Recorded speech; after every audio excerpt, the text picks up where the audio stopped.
what's the... So the actual topic for discussion for this week, at least, is multiplayer. Multiplayer. Yes. What about multiplayer? Well, that's just it. All things multiplayer. So our main focus that we kind of wanted to talk about is this change in multiplayer from the same console split screen kind of multiplayer to this exclusive all online. Like you don't even have split screen anymore. Right.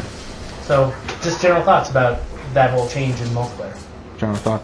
I mean, I don't know, right? Because we're of the generation growing up that like it had to be split screen, right? And then when online multiplayer came out, it was new and cool, and everybody loved it. And like you didn't even have to, you could play late at night with your friends on a weeknight, and you didn't have to worry about it, you know. Whereas before, when it had split screen, you had to all be in the same room. So that dichotomy is what causes all the differences, right? Because with split screen, even though you're doing the same thing that you're doing when you play online, it feels like a more social thing, right? It feels like you build bonds with your friends a little easier as you play because one, you got to know them ahead of time to get invited over to somebody's house to play. Generally, like at least a little bit, right? Whereas online, you get matched with anybody, and then including the 12-year-old kid who swears all the time. But then when you're all in the same room, you're not just gaming together, right? Like somebody goes and grabs a bag of chips, or somebody grabs a couch cushion or something, right? And like you can spiral the activities into something non-gaming related, right? But like when you're online, the friendship that develops is like purely related to the game and whatever other games you both happen to have that you can play together online. Well, until that friend-ending section of GoldenEye. Well, there's that, right? GoldenEye, Mario Kart. Oh gosh, yeah. Blue Shell. Fucking Blue Shell. Blue Shell. Don't get started on that damn Blue Shell. Legend says you can escape the blue shell if you have a mushroom at the right time, but that is true. The latest one. Well, the latest one you also have that boombox too. Is it called a boombox? I don't know. Say it's Jambox. Whatever it's called. But there's split screen local multiplayer, and then there's online remote multiplayer, right? And when you've got kind of an overlap there, you can do either. You can just pick and choose, right? But now the industry is moving much more towards online only, even to the point a lot of games that support multiplayer don't even have a single player mode, and they're online multiplayer only, right?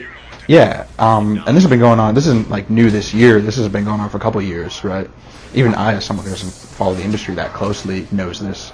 So now that's going to, I think if you keep up with that trend, that might kind of change the culture around gaming more.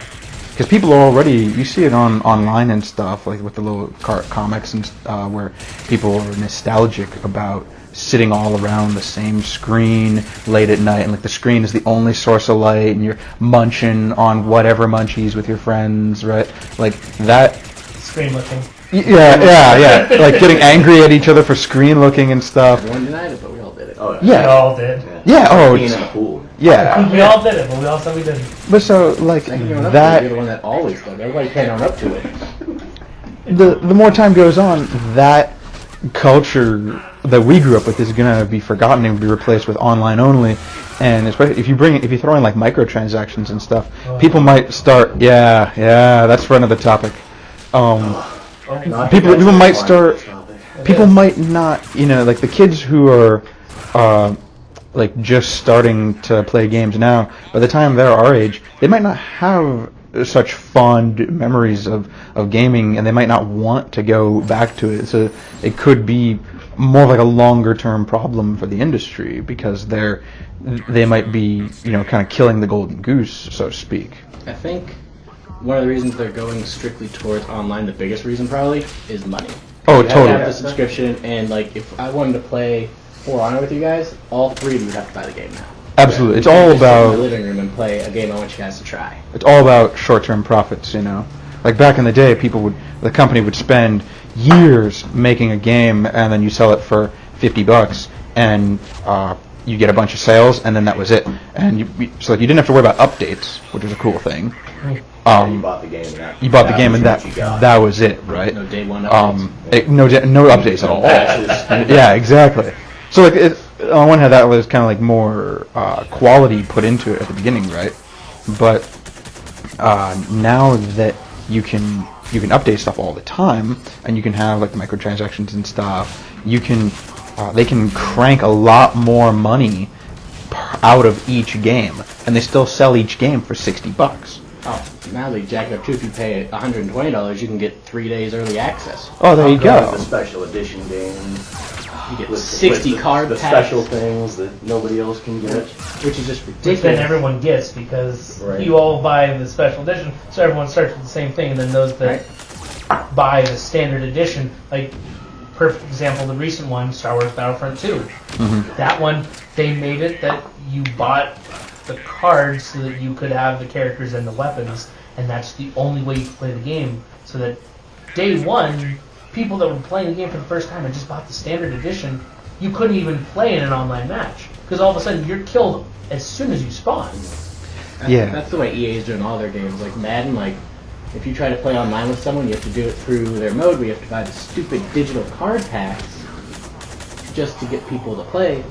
Because millionaires that buy a game, they buy the loot boxes and stuff, and are level 2,000 at 12 hours after the game's released. But see, so you're like kind of creating first and second class citizens, right? Because like everybody buys the special version of the game early, so the people who buy the standard version of the game, they don't feel like they're the baseline, and the people who bought the special are above them.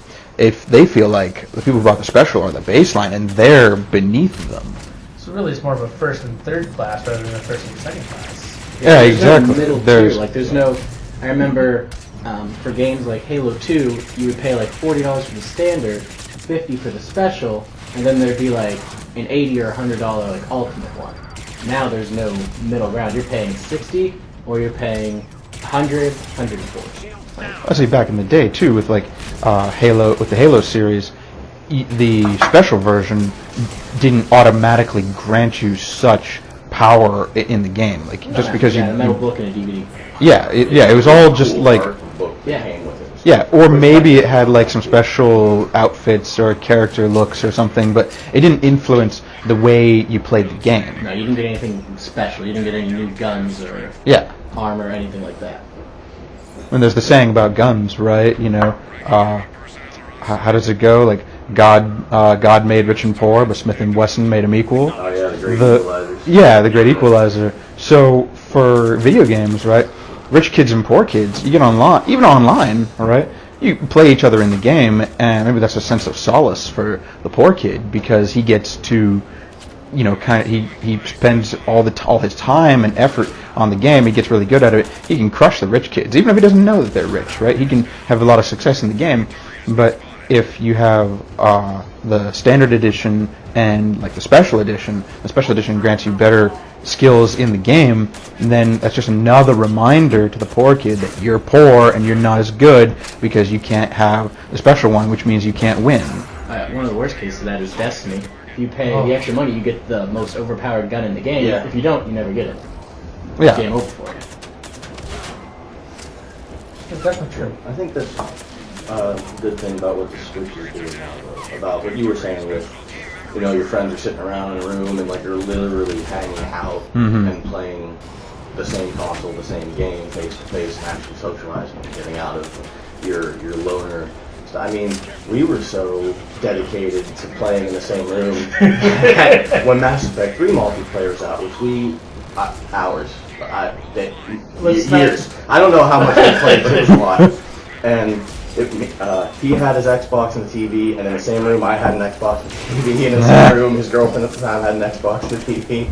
Just to play together. Just to play together. Yeah. And like, that's the love, like, I don't hate online multiplayer, but I'm definitely more campaign.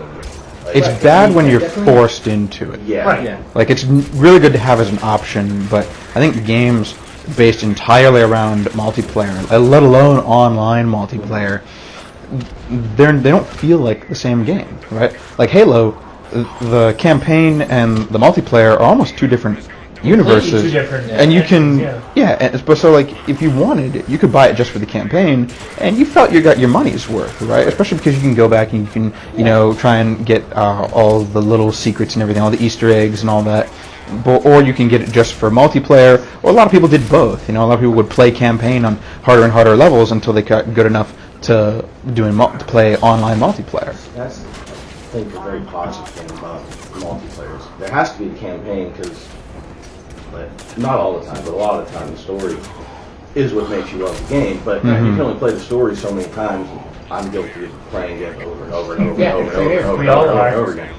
But once you've played it out, you can't really get anything out of it. You got all the achievements, blah blah blah. The online helps to supplement that feeling that you're still enjoying the game. Right. Right. It gives you more. I mean, a good way to think about it is how many hours of entertainment do you get for the purchase price, right? So like you go to a movie, it's like $10 for 2 hours of entertainment, right? Approximately. So, but like you buy a video game, the price per hour of entertainment is dependent on how long you play.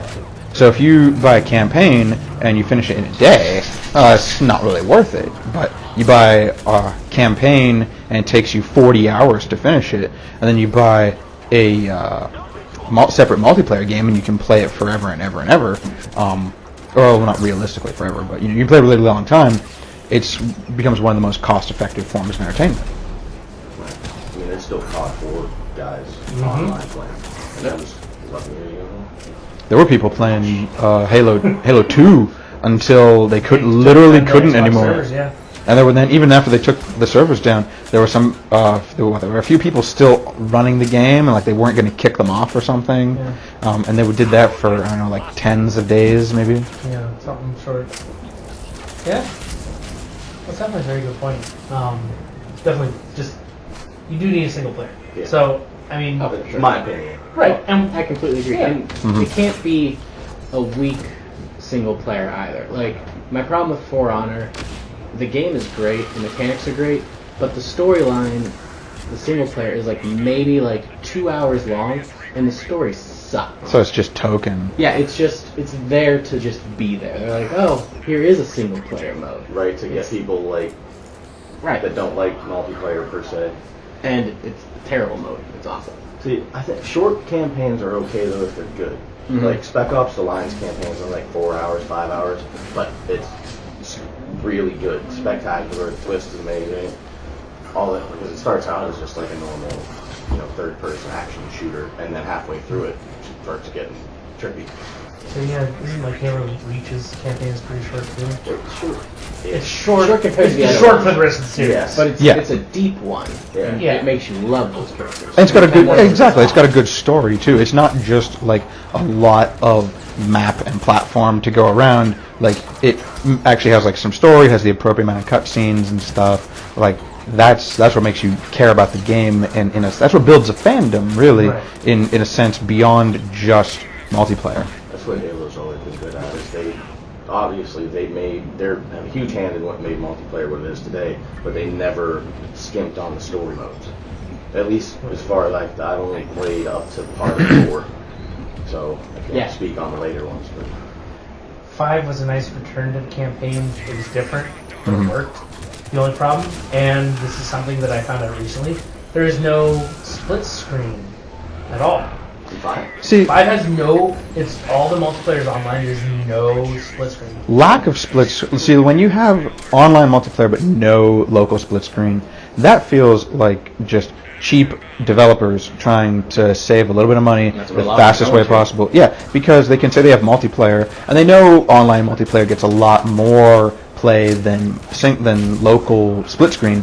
But if you can do online, it's not that hard to do split screen too, right? So they're just it's just these business people trying to shave another thin layer off of the development cost. Yeah, and they can't make extra money off local split screen. Right, they can't put microtransactions and stuff. And we were See, I don't know, they have DLC they don't though. even advertise what games have local or online. Yeah. Well, to not have to develop a local split screen saves time, which then saves some money, but they're still charging you $60 a game, so they're making more money by not doing it. Well, yeah, exactly. You're cutting your development cost, and you're getting more profit, whatever. Like, I don't know. It seems personally insulting because local split screen multiplayer was like the core of social gaming, right? Like, The reason the 64 has this. yeah, exactly. Yeah, Xbox. before, And the before that, GameCube, every console had 2 ports. Right, and so that feels like a betrayal of the original consumers who are still out there, who are the ones getting their kids now into gaming, and they're taking away that main thing they really liked. Because like there's all these things you don't think about. They're targeting the people who are most famous with multiplayer online gaming, which is like the YouTubers and the people who get their stats posted everywhere online, and the people who make a big deal about it to the vendors when they don't have it, or like when the multiplayer's not good. But there's all kinds of other people who play multiplayer. There's like families who are trying to get kids into gaming, and there's like just friends who just want to play specifically with each other only and stuff. Yeah, and when you get rid of that stuff, you frustrate those people, and especially if you're a company like EA, who makes a bad habit of a lot of compounding of these decisions, then you can get people to start boycotting your company. Bad business decisions. Yeah, like Choices. yeah, EA's made more bad choices than just purely developmental ones. I love their Lord of the Rings games on PlayStation 2. That was 2 towers. 2 towers. 2 towers. Sitting there at Helm's Deep, one of the greatest levels ever. The tower worth that equivalent. Yep. And wishing you had the cheat codes the first time. Right? Let's talk about cheat codes, Yeah, though, where did right? those go? Cheat codes went away because they got replaced with DLC, paid DLC. That's what happened. Right, Instead of like playing the game for X number of hours and doing that, like really learning the story and doing something in the game based off the story, so you can get to the secret room and find the secret code, and then you write it down because you can't get back there because it's super hard, and then you punch in the code and it gives you the special item that lets you just wreck everything. You can't do that anymore because now you just have to put up a credit card and get the special thing. Now, in full honesty, there are a few games out there that still do it. They're usually smaller games and not big companies, but they still include that. They may have DLC, and most of those companies that do those in those games are story DLC, like things that they thought of after they released the game. They're like, oh, this is just extra content for you to enjoy. You don't need it. And they still incorporate these kind of secret items that you don't get by buying it. You get it from unlocking it and finding it. Like, terrible example, but Saints Row 4. Their DLC, there's a lot of cool things they have and a lot of weapons and things like that. But their most powerful weapon is a hidden weapon that you have to do in the middle of a random mission. Find a secret room where all the developers that worked on the game, there's a cardboard cutout of them, and it's the most powerful weapon in the game. You can't buy it, you have to find it, and it's during the specific mission. So Okay. they still include that. So it's not dead, but it's like it's far from being yeah, it's not common. super common. Like back in the day, it was you just assumed every game had some type of Easter egg like that, to the point where I remember in some of the like Super Smash Brothers, the original had secret characters you could unlock, and then Super Smash Bros. Melee had more secret characters, and then you were like arguing with your friends whether or not the legends were true and such character was included, right? Sonic was never included. He was never included. Sonic and Tails, man, you wanted to fill out the grid, but nah. That was their fault though, for like leaving an unfinished grid. They should have had enough characters, or they should have reformatted it so that the grid was full, and then you would automatically think, okay, there's no more characters. But that led to the people playing the game more. It did, but back at that time, they didn't get more money because people played the game more. True. But see, that's Nintendo being like just a quality company. Nintendo seems to care the most about the gamer. They've stumbled recently with the Wii and the Wii U. But the Switch is turning it around, and I think like you said, they're really trying to bring a more social aspect back to local gaming like that. They're definitely offering. They've announced it already, but they're doing an online service for online gaming. Okay. They are incorporating that, but and I'm okay with it. I'm a Well, wait, diehard are they- Nintendo fan, But honest to God, it's not required. You don't need. Yeah, if the it's not online service to play. required. No, it's just if you want to play online gaming, you get the online service. If not, you can still play local multiplayer. All their games pretty much have local multiplayer. And that's how it should be. Yeah. So definitely, question that we have to ask. We haven't talked about it yet, but should all games have a multiplayer option? Do you think, in your opinion? All games? No. There's some games where the story's the entire game. And All it's games where perfectly it's fitting to have multiplayer, I think, should have. Strictly online multiplayer or multiplayer? Any multiplayer in general. I wish games would get back to, actually hanging out with friends and having the local multiplayer and actually meet people once in a while. Yeah, like you guys said, if it's fitting for the game and the story to have an online, Right. yeah, Like, there shouldn't necessarily be multiplayer in a game like Dark Souls, right? But just to throw it at you. yeah, but in like any racing game or something should have multiplayer. It just makes sense. so like a soft 70%, I guess. Maybe. Yeah, but it works though. We'll go with it. All right, it was soft 70. And I'd even take, Stop like, it here now. more often than not, I would take like co-op versions of the story than I would Yeah, hardcore multiplayer. yeah. Local co-op Like- is another form of multiplayer we haven't even talked about. Like any game, I would be okay with being able to break the story into like 2 to 4 players. Like even games like Skyrim, I would have loved to have hell like. yeah. Oh, man. You guys just like 4 of us like We going can all through that search world. for a Headless Horseman. Exactly. I mean, if I never played Skyrim on PC, so I didn't have the like modding ability. But as far as I know, multiplayer was like one of the first like really big mods that came out for Skyrim because people wanted it so much. Especially because like your character is so fun. Gosh, if you could have your friend's character too, right? That would be cool. So That's where Gauntlet in Dungeons and Dragons is always so fun because you could do 4 people, you make your own characters, and you just go bat crazy. The screen will cut up into each individual thing, and you just keep going wherever you want to go.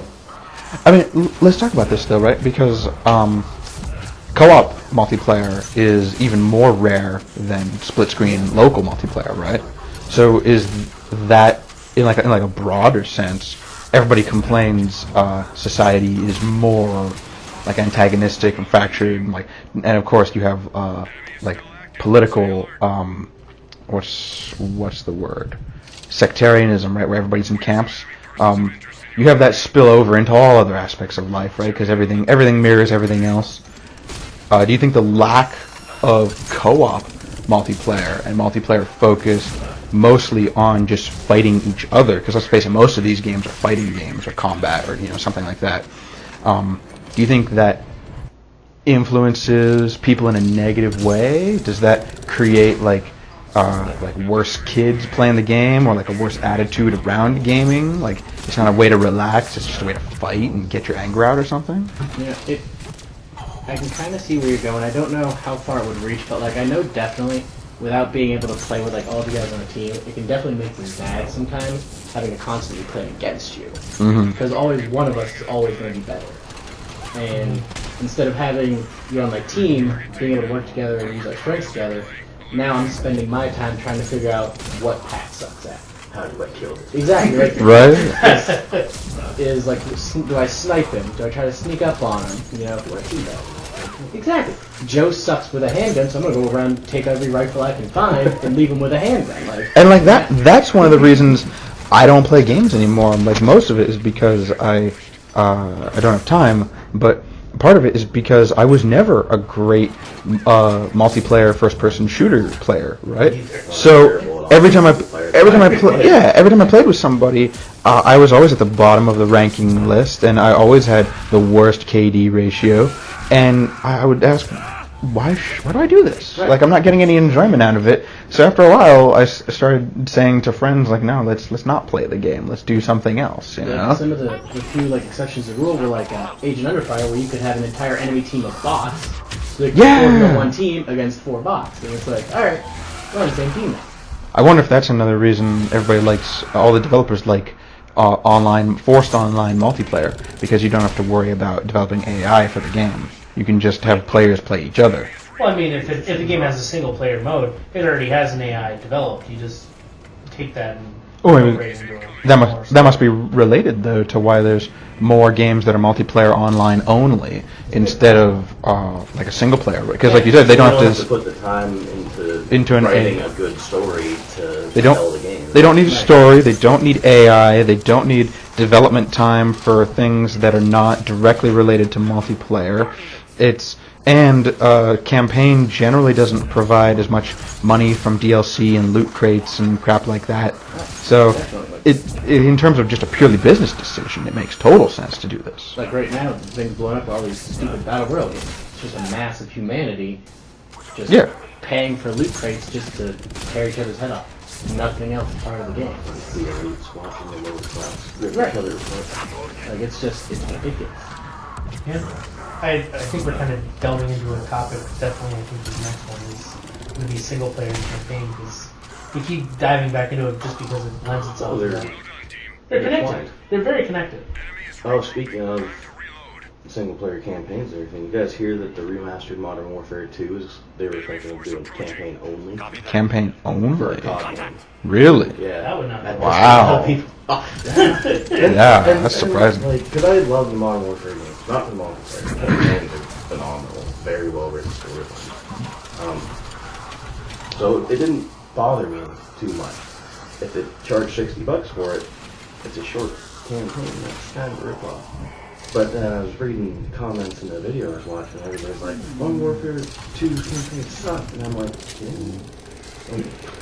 Is that the one at the airport where you mow down people? Yeah. Do you know what that is? I don't think I played that one. Oh man. Wait, was that wasn't Black Ops, was it? No, Okay. that's the one that got a lot of controversy. like, there's an option to skip that level because it might then. Yeah. Well, Essentially, what you tell me are about is- this. So basically, what you do is you start the level, and the character you're playing as is undercover CIA, and he infiltrates the bad guy, the Russian guy. His name's Makarov. You infiltrate his operation, and you don't know what the whole thing's about as you're starting it, but you go in, it's just a terminal full of people, and you just innocent bystanders. and you you know, go through the airport and cause this Yeah. massacre. What? Yeah. Yeah. How did you not know this? This was a huge controversy when it came out. I told you I'm not plugged into games that much anymore, you know. And like I was never big in in. games. It was like everywhere. Oh really? Wow. Major news. Yeah, it made Oh, international shit. news because it was like, How long ago was this? 2009. yeah. Oh, yeah. See that? Yeah. See, I think I was starting to get away from it about that time. Oh, well. 2009 was 9 years ago. It has been 9 years. Don't go there. 2003 was 15 years ago. Alright, that's you're fired.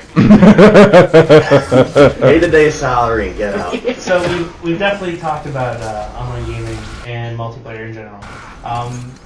1998 was 20 years ago. Would you stop? Go for it. No. I need alcohol. I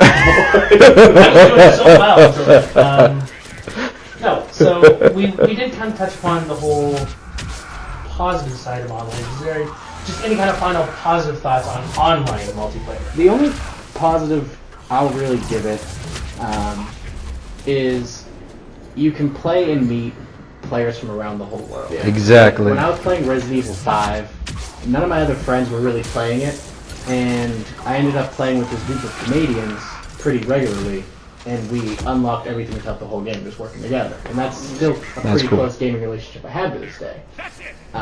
That's really the biggest positive I see is you can meet people all over the world. Does anybody remember the story of the Middle Eastern guy on the PC game who doesn't speak very good English, and like the guy makes a friend with him, and then the Arab Spring happens and he disappears?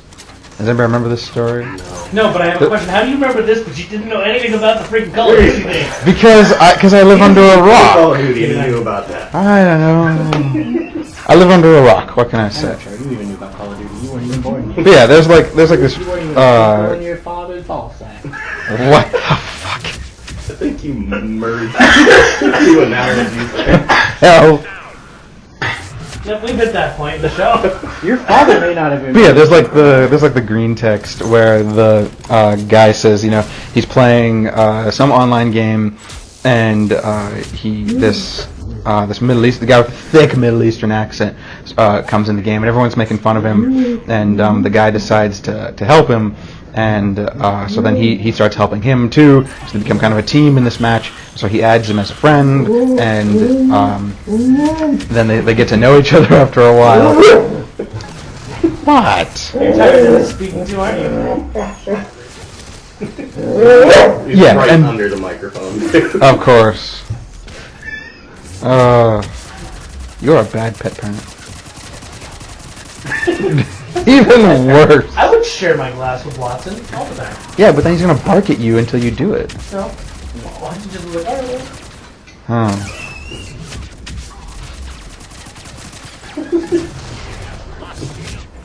Well, that is impressive. Any positive thoughts on the multiplayer that we haven't already said? Like what you were saying, you get to expand your community horizons, meet different people. You can play whenever you want. Definitely. There's always To meet someone different online. people. Definitely the replay value goes up. Mm-hmm. As long as there's a community playing the As game. long as there's a community playing it, yeah, the replay value's there. I'm not fond of it. I've dabbled in it, but there's positive things about it. Sure. Another, kind of building off that, like if the community around the game is strong, you'll always have people to play with. But like the second it's not popular, you're the only one in that room waiting for someone else to pop on. Right. True. True, and this is why you should have AI multiplayer, or at least local multiplayer. So even if you and 2-3 friends want to play, if you've got the system, you can play, and who cares that nobody online plays it anymore? Right, but like, that was all AI. There was no Nice. PvP. Oh, really? It was all cooperative. Oh, really? 4 people playing together. And Oh, wow. it's crap. Yeah. That's And you can play awesome. by yourself. We still play it because Yeah. the servers are still We up. just Really? played Wow. we played on Star Wars Day. May 4th, yeah. Nice. We have to play again on N7. Yes, November I 7th. mean, That is preferably national holiday, but many times between then, Yeah, but definitely on Saturday. we need to get better. So, We're pretty good. we did pretty well, but we did platinum before. We got to work up to that. Yeah, me and Bear. He was an Asari, I was a Krogan. Does it work? Sexy time happened. No, sexy time. Well, of course, the big Krogan gang was tiny, sorry, booty. We called it the Asari butt sex. Alright, did they jump the shark? We did jump the shark. Yeah. Show one. So I think we have. That's our cue to guess the end. Yeah. Are you our stage left? Charlie, are you saying it's time? All right. Well, I think that was good discussion of multiplayer. I think we actually covered a lot of things that I wanted to talk about anyway, so that's good. Yeah, definitely think our next topic is going to be single player. Anyone have any issues with that? Nope. No. Yeah, we'll talk about some single player and some campaigns, and come with some thoughts and ideas on your favorite single player campaigns. Mm-hmm. Yeah, Man. think about some good moments from gaming that you really, really love. I'm gonna And I date swear to God, myself if anyone here. comes and says that first level of Superman 64, I will punch you. Oh gosh. Alright, what about this? No one ever got there! That's the whole point! Jeez!